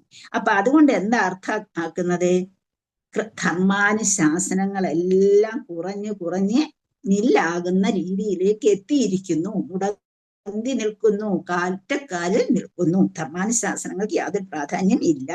നാമമാത്രമായ നിലനിൽപ്പാണ് അതിനുള്ളതേ എന്നും എപ്പോൾ വേണമെങ്കിലും അധപ്പതിക്കാം. അപ്പം ഭഗവാൻ നേരത്തെ പറഞ്ഞു, ഇങ്ങനെ വേണം. കൃഷി ഗോരക്ഷ മാണിക്യം വൈശ്യകർമ്മ സ്വഭാവജം എന്ന് പറഞ്ഞത് വൈശ്യന്മാരത് വേണ്ട രീതിയിൽ നോക്കുകയാണെങ്കിൽ, എന്ന് വെച്ചാൽ ഇന്ന ജാതിയിൽപ്പെട്ടവരല്ല വൈശ്യന്മാരെന്ന് പറയുന്നവർ, അത് വേണ്ട രീതിയിൽ നോക്കുകയാണെങ്കിൽ സമൂഹം ഉന്നതി പ്രാപിച്ചു പോകും. അപ്പൊ അതുപോലെ തന്നെ പരിചര്യാത്മകം, അതാണ് എന്താണ്, മറ്റൊന്നും ചെയ്യാൻ കഴിവില്ലാത്തവർക്ക് പരിചര്യാത്മകം, അതും ചെയ്യാൻ കഴിയണം. അങ്ങനെ പോയാൽ സമൂഹം വേണ്ട രീതിയിൽ ഉന്നതി പ്രാപിക്കും. അതൊന്നും ഇവിടെ കാണാനില്ല എന്നാണ് ഇവിടെ പറഞ്ഞിരിക്കുന്നത്. അപ്പം നമ്മള് അതിൽ നിന്ന് ഒറ്റക്കാലിൽ നിൽക്കുന്ന കാള ധർമാനുശാസനങ്ങൾ ക്രമേണ കുറഞ്ഞു വരുന്നതിനെ സൂചിപ്പിക്കുന്നു. ധർമാനുശാസനങ്ങളുടെ നാമമാത്രമായ നിലനിൽപ്പ് പോലും നിരവധി പ്രതിബന്ധങ്ങളാൽ പീഡിപ്പിക്കപ്പെട്ട് ഏത് സമയം നിലപതിക്കാവുന്ന വിധം വിറയാർന്നുകൊണ്ടിരിക്കുന്നു എന്നാണ് ഇവിടെ പറഞ്ഞിരിക്കുന്നത്. അപ്പൊ അവരുടെ ആ ഒരു വ്യക്തികൾക്കുണ്ടായ മാറ്റത്തെക്കുറിച്ചും എങ്ങനെയാണ് ധർമ്മത്തെ പ്രതിനിധീകരിക്കുന്ന പരിശുദ്ധ ഋഷഭത്തെ വധിക്കാനായി മാത്രം നിരവധി സംഘങ്ങൾ ഇവിടെ ഉണ്ട് എന്ന് നമുക്കറിയാം. നമുക്ക് എല്ലാവർക്കും അറിയാവുന്ന കാര്യങ്ങൾ പ്രഭുപാദർ കുറച്ചുകൂടി ഇതായി നമ്മളെ ഓർമ്മപ്പെടുത്തുകയാണ് ഇതിൽ കൂടി ചെയ്തിരിക്കുന്നത്. നമ്മൾ ആ രീതിയിലേക്ക് വരരുത് എന്നുള്ള ഒരു മുന്നറിയിപ്പിനാണ് ഇത് എഴുതിയിരിക്കുന്നത്. ഹരേ കൃഷ്ണ. നമുക്ക് 3-ാമത്തെ ശ്ലോകത്തിലേക്ക് പോകാം.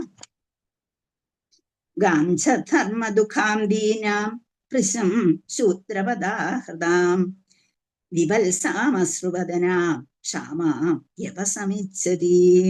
ഗാംഛധർമ്മ ദുഃഖാം ദീനാം പൃശം ശൂദ്രപദാഹതാം വിവത്സാമശ്രുവദനാം ക്ഷാമാം യവസമിച്ഛതി. അപ്പം ഗാം എന്ന് പറഞ്ഞാൽ നിങ്ങൾക്ക് എല്ലാം അറിയാം, പശുക്കൾ, അല്ലെ? ഗാം ഛ ധർമ്മദുഃഖ, അവളിൽ നിന്നും ധർമ്മം കിട്ടാൻ സാധിക്കുന്നതിനാൽ, അവൾ എന്ന പശുക്കളിൽ നിന്ന് ധർമ്മം പ്രതീക്ഷിക്കുന്നതിനാൽ, അപ്പം അതിനാൽ പശു വളരെ എന്താണ്, വളരെ ഇതായിട്ടുള്ള ശുദ്ധമായിട്ടുള്ള ഒരു ആനിമൽ ആയതുകൊണ്ട് അവളിൽ നിന്ന് ഗുണം പ്രതീക്ഷിക്കുന്നതിനാൽ ദീനാം എന്ന് വെച്ചാൽ ദീനരായിട്ടുള്ളവരെ പരിതാപകരമായ നിലയിലേക്ക് മാറ്റപ്പെട്ടിരിക്കുന്നു, ദീനമായ രീതിയിലേക്ക് മാറ്റപ്പെട്ടിരിക്കുന്നു. പൃശം മലയാളത്തിലുള്ള വാക്കാ, ദുഃഖിതമായിട്ട് സന്തോഷമില്ലാതെ ശൂദ്രരെ പദ ആഹതാം, എങ്ങനെയാണ്, നോക്കൂ, പാദങ്ങളിൽ അതിന്റെ കാലുകളിൽ നല്ല പ്രഹരം കൊടുത്തുകൊണ്ടിരിക്കുന്നു, അടി കൊടുത്തുകൊണ്ടിരിക്കുന്നു. പദ ആഹതാം വിവത്സാം, അതിനെ കുട്ടിയോടെ അല്ല, കന്നുകുട്ടി രഹിതമായിട്ടാണ്, കുട്ടിയെ മാറ്റിയിട്ടാണ് ഇത് ചെയ്യുന്നത്. അപ്പൊ അതിനെ എല്ലാം പിടിച്ചു വിൽക്കും, അല്ലെ? അങ്ങനെ കൊടുത്തതിന് ശേഷം അശ്രുവദനാം, അതിനെ കണ്ടാൽ അശ്രുക്കളോടുകൂടി, അശ്രുവദന നയനങ്ങളിൽ കണ്ണുനീരോടുകൂടി, ക്ഷമ എന്ന് പറഞ്ഞാൽ ഒരു ബലവും ഇല്ലാത്തവളായി, യവസം പുല്ല്, പിന്നെ ഇച്ഛതി ഭക്ഷിക്കാൻ എന്ന് വെച്ചാൽ പുല്ല് കിട്ടാനായി പിന്നെ ഇച്ഛതിയും ഭക്ഷിക്കാൻ കുറച്ച് പുല്ല് കിട്ടിയിരുന്നെങ്കിൽ എന്ന് ആഗ്രഹിക്കുന്നത് പോലെ തോന്നി എന്നാണ് ഇവിടെ പറഞ്ഞിരിക്കുന്നത്. അപ്പം യഥാർത്ഥത്തിൽ ഗാംച ധർമ്മദുഃഖാം ദീന, ഗാം പശുക്കളെ അവളിൽ നിന്ന് ധർമ്മം പ്രതീക്ഷിക്കാൻ സാധിക്കുന്നതിനാൽ അത് ഗുണപ്രദമായിട്ടുള്ളതാണെങ്കിലും അതിന്ന് പരിതാപകരമായ നിലയിലേക്ക് മാറ്റപ്പെട്ടിരിക്കുന്നു. ഗാംച ധർമ്മദുഃഖാം ദീന പൃശം ശൂദ്രപദാഹതാം, അതെന്താണ് ചെയ്തിരിക്കുന്നത്? അത് വളരെ ദുഃഖിതമാണ്. ശൂദ്രൻ പാദങ്ങളിൽ പ്രഹരിച്ചു കൊണ്ടിരിക്കുകയാണ്. വിവത്സാം അശ്രുവദനാം, വിവത്സാം അശ്രുവദനാം, കന്നുകുട്ടി രഹിതമായിട്ട്, അശ്രുവദനാം നയനങ്ങളിൽ അശ്രുക്കളോടുകൂടി, ക്ഷാമാം, ക്ഷാമ മീൻസ് അശ്രുവദനാം ക്ഷാമാം, വളരെ ദുർബലയായി, യവസമിച്ഛതി, വളരെ ദുർബലയായിട്ട് അല്പം പുല്ല് കിട്ടിയിരുന്നെങ്കിൽ എന്ന് ആഗ്രഹിച്ചു നിൽക്കുന്ന പശുവിനെയാണ് നമ്മളിവിടെ കാണുന്നത് എന്നാണ് ഇവിടെ പറഞ്ഞിരിക്കുന്നത്. അപ്പൊ നമ്മള് അതിന്റെ വിവർത്തനം ശ്ലോകം ഒന്ന് വായിച്ചോളൂ. ഹരേ കൃഷ്ണ. ഹരേ കൃഷ്ണ മാതാജി. കൃഷ്ണ ഓ നമോ ഭഗവതേ വാസുദേവായ. ഗാം ച ധർമ്മദുഃഖാം ദീനാം പൃശം ശൂദ്രപദാഹതാം വിവത്സാം ആശ്രുവദനാം ക്ഷാമാം യവ സമിച്ഛതീം. ഹരേ കൃഷ്ണ. കൃഷ്ണ മാതാജി. ഹരേ കൃഷ്ണ. Thank you. ഹരേ കൃഷ്ണ. മൂന്നാമത്തെ. അപ്പൊ നമ്മള് ഇവിടെ കാണുന്നത് അതിന്റെ വിവർത്തനം, ഒരുവനെ ധർമാനുശാസനങ്ങൾ പകരുവാൻ പശുവിനാൽ സാധ്യമാകയാൽ പശു പ്രയോജനപ്രദയെങ്കിലും അവൾ ഇപ്പോൾ കന്നുകുട്ടികളില്ലാത്തവളായി തീർന്നിരിക്കുന്നു. ഒരു ശൂദ്രനാൽ അവളുടെ പാദങ്ങൾ പ്രഹരിക്കപ്പെട്ടിരിക്കുന്നു. അവളുടെ നയനങ്ങളിൽ അശ്രുക്കൾ ഉണ്ടായിരുന്നു. മാത്രവുമല്ല അവൾ ദുഃഖിതയാണ്, ദുർബലയാണ്. കൂടാതെ കുറച്ച് മൈതാനത്ത് നിന്ന് കുറച്ച് പുല്ല് കിട്ടുന്നതിനായി അവൾ ആഗ്രഹിച്ചു കൊണ്ടിരിക്കുന്നതായി കാണുന്നു എന്നാണ് നമുക്ക് ഈ ശ്ലോകത്തിന്റെ അർത്ഥത്തിൽ മനസ്സിലാക്കാൻ കഴിഞ്ഞത്. അപ്പം യഥാർത്ഥത്തിൽ ഒരു പശുവിന്റെ ദയനീയമായ അവസ്ഥ ഇവിടെ ചിത്രീകരിച്ചിരിക്കുകയാണ് കാണുന്നത് നമ്മള്. അപ്പൊ പരിതാർഹമായിട്ടുള്ള ഒരവസ്ഥയെയാണ് നമ്മളിവിടെ കാണുന്നത് എന്ന് നമുക്ക് പറയാം. അതുപോലെ നമുക്കറിയാം പണ്ട് കാലത്ത്, ഇന്നും അങ്ങനെ കുറച്ചൊക്കെ അങ്ങനെയാണ്, ഇന്നും പൂർണ്ണമായിട്ട് അങ്ങനെയാണെന്ന് പറയാൻ പറ്റില്ല, ഋഷിമാര് അതുപോലെ എന്താണ് നല്ലവരായി ഉയർന്ന നമ്മുടെ പലരെ കുറിച്ചും പഠിച്ചിട്ടുണ്ട്, ഉയർന്ന ആൾക്കാരും മറ്റുമൊക്കെ അവരെന്ത് ചെയ്തിരുന്നു? പാലിനെ ആശ്രയിച്ചാണ് ജീവിച്ചിരുന്നത്. അവര് യഥാർത്ഥത്തിൽ നമ്മളെ പോലെ ആഹാരങ്ങളൊന്നും വലിച്ചു വാരി കഴിക്കുമായിരുന്നില്ല, പാല് മാത്രമാണ് അവര് ഉപയോഗിച്ചിരുന്നത്. അപ്പൊ അത് ധർമാനുശാസനത്തിലാണ് അവർ ജീവിച്ചിരുന്നത്. അവരെന്താ ചെയ്തിരുന്നത്? ഗോക്കളെ സംരക്ഷിക്കുന്നത് എവിടെയെങ്കിലും പോയിട്ട് അവര് ഋഷിമാരും മറ്റും എന്ത് ചെയ്യും? ഒരു കുടുംബത്തിൽ പോയാൽ ആ കുടുംബത്തെ ബ്ലെസ് ചെയ്യുന്നതിനായിട്ട് എന്ത് ചെയ്യും? അവിടെ നിന്ന് അല്പം പാല് വാങ്ങി കുടിക്കുമായിരുന്നു. അപ്പൊ നമ്മളെ നാലാം അധ്യായത്തിൽ നമ്മൾ പഠിച്ചു ഗോദോഹന മാത്രം എന്ന് വെച്ചാൽ എന്താണ്? ഒരു പശുവിനെ കറക്കുന്ന അവസരം മാത്രം ഗ്രഹേഷു ഗ്രഹമേധികളുടെ ഹൗസിൽ ചെന്നിട്ട് ഗോദോഹന മാത്രം, ഒരു പശുവിനെ കറക്കുന്ന ടൈം മാത്രം, അപേക്ഷേതേ മഹാഭാഗവത തീർത്തി കുറുവൻ തദാശ്രയ എന്ന ശ്ലോകം നമ്മൾ പഠിച്ചു. അപ്പൊ അവിടെ എന്താണ് പറഞ്ഞിരിക്കുന്നത്? നമ്മുടെ ശുകദേവ ഗോസ്വാമിയെ കുറിച്ചാണ് പറഞ്ഞിരുന്നത്. എന്താ പറഞ്ഞിരുന്നത്? അദ്ദേഹം ജനിച്ചു കഴിഞ്ഞു, അദ്ദേഹം ഉടനെ തന്നെ അവിടെ നിന്ന് പോയി എന്നൊക്കെ നമ്മൾ അന്ന് പഠിച്ചു അല്ലെ. യം പ്രവ്രജന്തമനുവേദം അഭേദകൃത്യം ദ്വൈവായനോ വിരഹകാതരാജിഹാവ പുത്രേതി തന്മയതയാതരോഭിനേന്ദു സ്തം സർവഭൂതഹൃദയം മുനിമാനദോസ്മി എന്ന് പഠിച്ചത് ഓർമ്മയുണ്ടോ ആർക്കെങ്കിലും? ആ ശ്ലോകം യം പ്രവ്രജന്തം അനുവേദം അഭേദകൃത്യം ദ്വൈപായനോ വിരജകാതര അത് ആജിഹാവ എന്ന് വെച്ചാൽ അദ്ദേഹം ഉണ്ടായി കഴിഞ്ഞ ഉടൻ തന്നെ, എത്ര വയസ്സിലാണ് ശുകദേവ ഗോസ്വാമി പുറത്തു വരുന്നത്? 16 വയസ്സിൽ അദ്ദേഹത്തിന് 16 വയസ്സ് വരെയും അദ്ദേഹം എന്ത് ചെയ്തു? ഒരു അമ്മയുടെ വയറ്റിൽ ഗർഭത്തിൽ തന്നെ കഴിഞ്ഞുകൂടി. കാരണം എന്തായിരുന്നു? അദ്ദേഹത്തിന് ഭയമായി, വെളിയിൽ വന്നു കഴിഞ്ഞാൽ മായ അദ്ദേഹത്തെ ആക്രമിക്കുമോ എന്നുള്ളത്.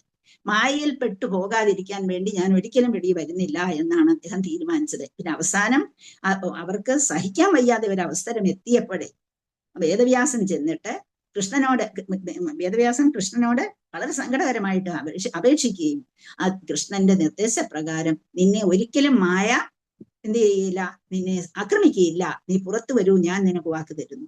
അങ്ങനെയാണ് എന്ത് ചെയ്ത് കൃഷ്ണന്റെ ഉപദേശപ്രകാരമാണ് ഇദ്ദേഹം വെളിയിൽ വരുന്നത്. വന്നു കഴിഞ്ഞുണ്ടെയോ എന്ത് ചെയ്തു? ആ പുത്രേതി തന്മയതാ തരവോഭിനേന്തു പുത്ര എന്ന് അച്ഛൻ വിളിച്ചു. പക്ഷേ അവൻ 16 വയസ്സായ കുട്ടിയായിരുന്നു. അദ്ദേഹം എന്ത് ചെയ്തു? അങ്ങ് നടന്നു പോയി, അല്ലെ? അപ്പൊ അദ്ദേഹത്തെ പിന്നെ എന്താണ് 3 ശ്ലോകങ്ങൾ ഞാൻ പറഞ്ഞു തന്നിട്ടുണ്ട്. അദ്ദേഹത്തെ എങ്ങനെയാണ് തിരിച്ചു കൊണ്ടുവരാൻ കഴിഞ്ഞത് എന്നുള്ളത് അതെല്ലാവർക്കും ഓർമ്മയാണ്. ഞാൻ 1000 പ്രാവശ്യം ഇപ്പൊ പറഞ്ഞു കഴിഞ്ഞു ആ ശ്ലോകങ്ങള്. അപ്പൊ അതൊക്കെ അങ്ങനെ ശ്ലോകം പറയുന്നത് കേട്ടാണ് അദ്ദേഹം പിന്നെ തിരിച്ചു വരുന്നത്. അദ്ദേഹം നടന്നു പോകുന്ന സമയത്ത് എന്ത് ചെയ്തു? അച്ഛൻ ആ ഒരു നദീതീരത്തുകൂടി മറ്റും നടന്നു പോകുന്ന അവസരത്തിലെ നമ്മൾ പഠിച്ചു എന്താണ്? അദ്ദേഹം മുന്നേ പോകുന്നു, അച്ഛൻ പോകുന്നു. അപ്പൊ അവിടെ എന്താണ്? അദ്ദേഹം പോകുമ്പോൾ സ്ത്രീകൾക്കൊന്നും യാതൊരു ഇതുമില്ല. കാരണം അവർക്കൊക്കെ മനസ്സിലായിട്ടുണ്ട് ഇദ്ദേഹം ആരാണ്, വളരെ അത്യുന്നതനായ വ്യക്തിത്വമാണെന്ന് മനസ്സിലായി എന്നൊക്കെ നമ്മൾ പഠിച്ചതാണ്. അപ്പൊ അദ്ദേഹം ഓരോ വീട്ടിലും ചെന്നിട്ട് ആ വീടിനെ ഒന്ന് എന്താണ് ധർമ്മിഷ്ഠമാക്കി മാറ്റുന്നതിന് ഒരു പശുവിനെ കറന്ന് അല്പം പാല് കൊണ്ടുവരുന്ന സമയം മാത്രം, സഗോദോഹന മാത്രം, അല്ലേ? അപ്പം ഗ്രഹേഷു ഗ്രഹമേധിയുടെ ഹൗസിൽ പോയിട്ട് എന്ത് ചെയ്യും? അപേക്ഷയതേ അതാണ് ഭാഗവസ്ത് തീർത്തി കുർവന്തി തീർത്തിത. അപ്പൊ അവിടെ ചെന്നിട്ട് അവിടെ നിന്നിട്ട് അത് വാങ്ങിച്ചു കുടിക്കുമായിരുന്നു. അപ്പൊ പശുക്കൾക്ക് എത്ര പ്രാധാന്യം ഉണ്ടെന്ന് പറയാനാണ് ഇപ്പൊ ശുദേവ ഗോസ്വാമിയായിട്ടുള്ള അദ്ദേഹം പോലും ഇത് ചെയ്യുമായിരുന്നു എന്നാണ് ഇവിടെ പറഞ്ഞിരിക്കുന്നത്. അപ്പൊ അങ്ങനെ ആ ഒരു പശുവിന്റെ ഇവിടെ ആ പശുവിനെയാണ് പരിതാപകരമായ നിലയിൽ കാണുന്നതായിട്ട് ഇവിടെ ചിത്രീകരിച്ചിരിക്കുന്നത്. അപ്പൊ അങ്ങനെ ധർമാനുശാസനങ്ങളുടെ അടിസ്ഥാനം ഗോക്കളാണെന്നും അതുപോലെ ബ്രാഹ്മണരും അതുപോലെ ധർമാനുശാസനങ്ങൾക്ക് പ്രാധാന്യം കൊടുക്കുന്നവരാണ്. അവരെയും റെസ്പെക്ട് ചെയ്യണം. എന്ന് വെച്ചാൽ ഏതാണ്? ബ്രഹ്മത്തെ അറിയുന്നവരെ നമ്മൾ റെസ്പെക്ട് ചെയ്യണം. അങ്ങനെ പറഞ്ഞിട്ടുണ്ട്. അപ്പം എന്ത് ചെയ്യുന്നു? പാലിന് വേണ്ടി മാത്രമല്ല സനാതനരായിട്ടുള്ള ആൾക്കാരെ ധർമാനുശാസനത്തിനായിട്ട് പോലും ഗോക്കളെ വളർത്തേണ്ടതാണ് എന്നും ബ്രാഹ്മണരെ ആദരിക്കേണ്ടതാണെന്നും കൃഷ്ണൻ ഭഗവത്ഗീതയിൽ മൊത്തം നമുക്ക് പറഞ്ഞിട്ടുണ്ട്. അപ്പം ബ്രഹ്മത്തെ അറിയുന്നവന്റെ പ്രാധാന്യം എന്താണ് എന്നുള്ളത് കൃഷ്ണൻ പലയിടത്തും ഭഗവാൻ കൃഷ്ണൻ നമുക്ക് പറഞ്ഞു തന്നിട്ടുണ്ട്. അതുപോലെ പശുക്കൾക്കുള്ള പ്രാധാന്യവും. അപ്പം പശുവിൻ പാൽ യജ്ഞത്തിന് വേണം, ഋഷിമാർക്ക് വേണം, അതുപോലെ അവർക്ക് അത്യാവശ്യമാണ്. അപ്പൊ അതുപോലെ ഒരു ഗൃഹസ്ഥാശ്രമിക്ക് ഏറ്റവും അത്യാവശ്യവുമാണ്. വൈശ്യർക്ക് ഏറ്റവും അത്യാവശ്യമാണ് പണം ഉണ്ടാക്കുന്നതിന്, അല്ലെ? അപ്പം യജ്ഞാനുഷ്ഠാനം ഇല്ലാതെ ഒരു ഗൃഹസ്ഥാശ്രമിക്ക് ജീവിക്കുക പ്രയാസമാണ്, ജീവിക്കാൻ പാടില്ല എന്നാണ് 3-ാം അധ്യായത്തിൽ നമുക്ക് ഭഗവത്ഗീതയിൽ ആര് പറഞ്ഞിരിക്കുന്നത്? ഭഗവാൻ പറഞ്ഞിരിക്കുന്നത്. യജ്ഞോ വൈ വിഷ്ണു, അതിനെക്കുറിച്ച് ഒത്തിരി ശ്ലോകമുണ്ട് അവിടെ 3-ാം അധ്യായത്തില്. നമുക്കറിയാം യജ്ഞോ വൈ വിഷ്ണു എന്ന് വെച്ചാൽ വിധിക്കപ്പെട്ട യജ്ഞങ്ങൾ ചെയ്യുന്നത് തന്നെ വിഷ്ണു പൂജയാണെന്നാണ് പറയുന്നത്. അപ്പൊ നമുക്ക് എന്തെല്ലാം യജ്ഞങ്ങളാണോ വിധിക്കപ്പെട്ടിട്ടുള്ളത്, അല്ലെങ്കിൽ നമുക്ക് എന്തെല്ലാം വിധിക്കപ്പെട്ടിട്ടുണ്ടോ ആ യജ്ഞങ്ങളെല്ലാം ചെയ്യുന്നത് വിഷ്ണു പൂജയ്ക്ക് തുല്യമാണ്. യജ്ഞോ വൈ വിഷ്ണു എന്നാണ് പറയുന്നത്. വിഷ്ണു പൂജയാണ്. അപ്പം വർണ്ണാശ്രമത്തിന്റെ ലക്ഷ്യം എന്താണ്? വിഷ്ണുവിനെ പ്രീതിപ്പെടുത്തുക എന്നുള്ളതാണ്. അപ്പം ഭഗവാൻ തന്നെ നമുക്ക് പറഞ്ഞു തന്നു എന്താണ്? സഹയജ്ഞ പ്രജാസൃഷ്ട്വാ പുരോവാച പ്രജാപതി അനേന പ്രസവിഷ്യത്വം യേശവോസ്തിഷ്ഠ കാമധുക് എന്നാണ് പറഞ്ഞു തന്നത്. അപ്പൊ അവിടെ എന്താണ്? സൃഷ്ടിയുടെ ആരംഭത്തിൽ പ്രജാപതി ദേവന്മാരെയും മനുഷ്യരെയും ഒപ്പം തന്നെ വിഷ്ണുവിനായുള്ള യജ്ഞങ്ങളെയും ഉൽപ്പാദിപ്പിച്ച ശേഷം അവരെ എങ്ങനെ ആശീർവദിച്ചു? ഈ യജ്ഞത്തെ കൊണ്ട് നിങ്ങൾ സന്തുഷ്ടരാവുക, മോക്ഷപ്രാപ്തിക്കും സുഖജീവിതത്തിനും വേണ്ടുന്നതെല്ലാം ഇതിൽ നിന്ന് കിട്ടും. അതുകൊണ്ട് നിങ്ങൾ യജ്ഞം ചെയ്ത് വേണം ജീവിക്കാൻ എന്നുള്ളത്. അപ്പൊ നിങ്ങൾക്ക് റെസ്പെക്ട് കൊടുക്കേണ്ടവർക്ക് നിങ്ങൾ റെസ്പെക്ട് കൊടുക്കണം, അങ്ങനെ തന്നെ ജീവിക്കണം എന്നുള്ളതാണ്. ഭഗവാനെ കുറിച്ച് പറയുന്നത് എന്താണ്? ശ്രീയപതിർ യജ്ഞപതി പ്രജാപതിർ ധിയാം പതിർലോകപതിർധരാപതി പതിർഗതിശ്ചാന്തക വൃഷ്ണിസാധ്വതാ സീതതാം മേ ഭഗവൻ സദംപതി എന്നാണ്. ഭഗവാൻ വിഷ്ണുവാണ് പ്രജാപതി. അത് ജീവജാലങ്ങളുടെയും സകല ലോകങ്ങളുടെയും സർവ സൗന്ദര്യ സമൃദ്ധികളുടെയും നാഥനും സർവരക്ഷകനും അദ്ദേഹം തന്നെയാണ്. അദ്ദേഹമാണ് വിഷ്ണു പ്രീതിക്ക് വേണ്ടിയുള്ള യജ്ഞങ്ങൾ എങ്ങനെ ചെയ്യണമെന്ന് നമുക്ക് പറഞ്ഞു തന്നിട്ടുള്ളത്. അപ്പം അധ്യായത്തിൽ ഒരുപാട് ഇടത്ത് യജ്ഞത്തിന്റെ പ്രാധാന്യം പറയുന്നുണ്ട്. അപ്പൊ ദേവന്മാർ യജ്ഞം കൊണ്ട് സന്തുഷ്ടരായാൽ നിങ്ങളെ അവർ സന്തുഷ്ടരാക്കും എന്നാണ് പറഞ്ഞിരിക്കുന്നത്. നമ്മൾ യജ്ഞം നടത്തുന്നത് നമ്മൾ എടുക്കത്ത് കഴിക്കുന്ന, നമ്മൾ ഉപയോഗിക്കുന്ന കാര്യങ്ങള് എവിടെ നിന്ന്, ആരുടെ അണ്ടറിൽ നിന്നാണോ കിട്ടുന്നത് എന്ന് വെച്ചാൽ ഈ ലോകത്തിൽ എന്ത് ഉത്പാദിക്കപ്പെട്ടിട്ടുണ്ടോ അതിനെല്ലാം ഓരോ റെസ്പെക്റ്റബിൾ പേഴ്സൺസും ഉണ്ട്. നമുക്കറിയാം, നമ്മള് ഓരോ രാജ്യത്തിനും ഓരോ മന്ത്രിമാർ ഓരോ ഡിപ്പാർട്ട്മെന്റിനും കൊടുത്തിരിക്കുന്നത് പോലെ ഇന്ന ആൾക്കാർക്ക് ഇന്ന ദേവൻ ഇന്നതേ, ഇന്ന ദേവൻ ഇന്നതേ, ഇന്ന ദേവൻ ഇന്നതേ, ഇങ്ങനെ വിസ്തരിച്ച് കൊടുത്തിട്ടുണ്ട്. അപ്പൊ നമ്മൾ യജ്ഞം നടത്തുമ്പോൾ അപ്പം നിങ്ങൾ ചോദിക്കും, കൃഷ്ണനെ വിളിച്ചാൽ പോരെ, വേറെ ആരും വിളിക്കും. പക്ഷെ വിളിക്കണമെന്നല്ല ഉദ്ദേശിക്കുന്നത്, നമ്മൾ ചെയ്യേണ്ട കർമ്മം നമ്മൾ ചെയ്തിരിക്കണം. അപ്പൊ ചെയ്യുമ്പോൾ ആര് വഴിയാണോ അത് നിങ്ങൾക്ക് കിട്ടേണ്ടത്. അപ്പൊ ഭഗവാൻ പറയുന്നുണ്ട്, എന്താണ്, എല്ലാം നൽകുന്നത് ഞാനാണ്, അല്ലാതെ മറ്റുള്ളവരിൽ നിന്ന്. പക്ഷെ അതെല്ലാം കിട്ടണമെന്നുണ്ടെങ്കിൽ നമ്മൾ ചെയ്യേണ്ട കർമ്മം അതുപോലെ ചെയ്തിരിക്കണം. ഇഷ്ടാൻ ഭോഗാൻ ഹിവോ ദേവ ദാസ്യന്തേ യജ്ഞഭാവിതഃ താൻ അപ്രദായേഭ്യോ യുഗുംതേസ്തേന ഏവ സഹ എന്നാണ് ഭഗവാൻ പറഞ്ഞു തന്നത്. അപ്പൊ നമ്മൾ ചെയ്യേണ്ട കർമ്മം എങ്ങനെയാണോ നമ്മൾ ചെയ്യേണ്ടത് അത് ചെയ്യുമ്പോഴാണ് ഭഗവാൻ എന്ത് ചെയ്യുന്നത്, ഇവരിൽ കൂടി നമുക്ക് കിട്ടേണ്ട കാര്യങ്ങളെല്ലാം നമുക്ക് തരുന്നത്. അപ്പൊ യജ്ഞത്തിൽ നിവേദിക്കപ്പെടുന്ന അന്നം ഭക്ഷിക്കുന്നത് കൊണ്ട് ഭഗവത് ഭക്തന്മാർ സകർവ പാപങ്ങളിൽ നിന്നും മോചിതരാകുന്നു എന്ന് പോലും ഭഗവാൻ നമുക്ക് പറഞ്ഞിട്ടുണ്ട്. ഒരുപാട് കാര്യങ്ങൾ ആ അധ്യായത്തിൽ നിന്ന് നമുക്ക് കിട്ടും. യഥാർത്ഥത്തിൽ യജ്ഞം നടത്തേണ്ടത് അത്യാവശ്യമാണ് പറഞ്ഞിരിക്കുന്നത്. അപ്പൊ വർണ്ണാശ്രമധർമ്മം നമ്മൾ കൊണ്ടുവന്നതിന്റെ ഉദ്ദേശം തന്നെ എന്താണ്, ഭഗവാൻ കൊണ്ടുവന്നതിന്റെ ഉദ്ദേശം തന്നെ എന്താണ്, അതുവഴി വേണ്ട രീതിയിൽ ജീവിച്ചു പോകുക എന്നുള്ളതാണ്. അതൊന്നും ഇന്ന് നടക്കുന്നില്ല. വിഷ്ണുവിനെ പ്രീതിപ്പെടുത്താനും ആരും തയ്യാറാകുന്നില്ല. പശുവിനെ ഇവിടെ അശ്രുപൂർണയായി കാണുന്നു. കൃത്രിമമായ കറവ കൊണ്ട് ഇന്ന് മിക്കവാറും കുട്ടികളെ അങ്ങ് മാറ്റിയിട്ട് കൃത്രിമമായ കറവയാണ് നടത്തുന്നത്. അങ്ങനെ സമൂഹം അധപ്പതിച്ചിരിക്കുന്നു. എല്ലാവിധ കുഴപ്പങ്ങൾക്കും കാരണം ഈ കർമ്മങ്ങളൊക്കെയാണ് എന്നിവിടെ ശ്രീല പ്രഭുപാദര് പറഞ്ഞു തന്നിരിക്കുന്നു. ഹരേ കൃഷ്ണ. നമുക്ക് സമയമായി. എന്തെങ്കിലും പറയാനുണ്ടെങ്കിൽ പറയാം. ഹരേ കൃഷ്ണ. 1 മിനിറ്റ് ഉണ്ട്.